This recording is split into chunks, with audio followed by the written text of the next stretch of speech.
హర్యానాలో మరో పోలీస్ అధికారి ఆత్మహత్య చేసుకున్నాడు. సైబర్ సెల్లో పనిచేస్తున్న ఏఎస్ఐ సందీప్ తన తుపాకీతో కాల్చుకుని చనిపోయాడు.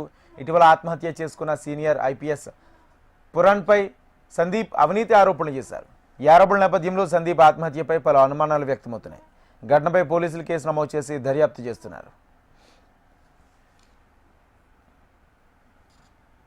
చండీగఢ్లో ఆత్మహత్య చేసుకున్న హర్యానా ఐపీఎస్ అధికారి పురాణ్ కుమార్ కుటుంబ సభ్యులను కాంగ్రెస్ అగ్రనేత రాహుల్ గాంధీ పరామర్శించారు.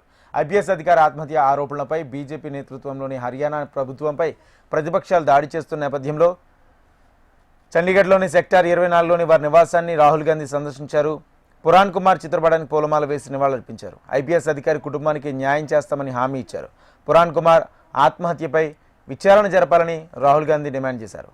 పురాణ్ కుమార్పై 6 ఏళ్లుగా వివక్ష చూపుతున్నారని రాహుల్ ఆరోపించారు. అతని కుటుంబంపై ఒత్తిడి సృష్టిస్తున్న అధికారులపై వెంటనే చర్యలు తీసుకోవాలని డిమాండ్ చేశారు.